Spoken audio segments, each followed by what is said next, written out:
There is something really cool about improvising with another person, and I feel like it has to do with listening.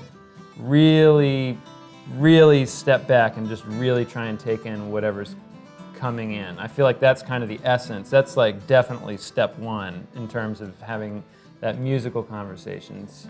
I don't know, growing up I always felt like, it's like you have to go to jazz hell and back, learn everything about modes and scales and technique, and then you're awarded the ability to speak fluently, and it's just none of that's true.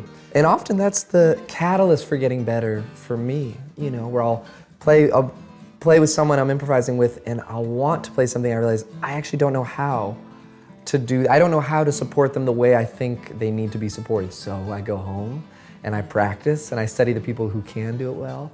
So in a lot of ways, I feel like it's essential. Like without that, a lot of educational direction or your own development can kind of be wandering.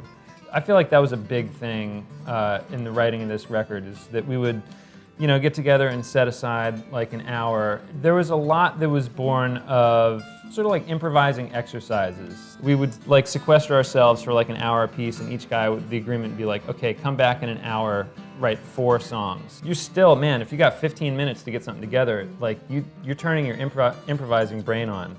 And, improvising can also be thought of as spontaneous composition. So we would, improvise little 1 or 2 or 3 minute pieces and just try and play together with our iPhone voice memo going, and try and play a piece with a beginning, a middle, and an end. It wasn't a lot of us sitting around being like, that was cool, do that again. It was very pointed, with the directive being just keep ourselves interested and engaged.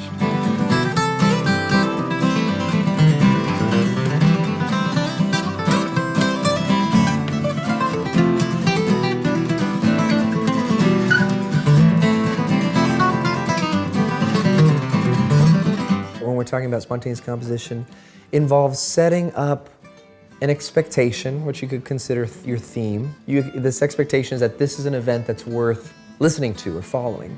And then you have the option to either fulfill that expectation and say, we're going to do lots of it, we're going to play a lot of it, or you can avoid it and create kind of a misdirection.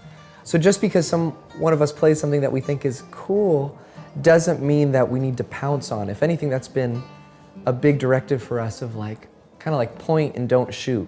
Like if I'm doing it, don't do it as well, because then we're both doing it, and then it just kind of falls apart. So I think one of the skills we're always trying to refine as a duo or as a band is like, if I hear Critter doing something, every bone in my body wants to say, I also see that harmonic, Yeah. But I have to go, well, what is not a harmonic that would make that sound more harmonic-y? Yeah. so that the narrative gets built often with more of an antagonistic approach. Poise is a really interesting concept to me, and it's not a novel concept. Poise for me has a lot to do with a combination of being responsive to what you would like to have happen, which is a big thing in jazz, at least, this whole concept that you think you hear it and then you play it. And where poise comes into it is, as I hear this thing coming out of the guitar, am I physically able to accommodate the follow-up to it? In other words, if I play something and it gets me way up here, the reason poise is important is that if I am not alert, if I kind of get locked into my own thing, I start to create this ripple effect of problems for the next measure and the measure after that. As it relates to Critter and this, it's all about poise. If there are many occasions playing together, if I'm tired or whatnot, or I will lose that alertness, that spark, and I'll kind of my attention goes inward.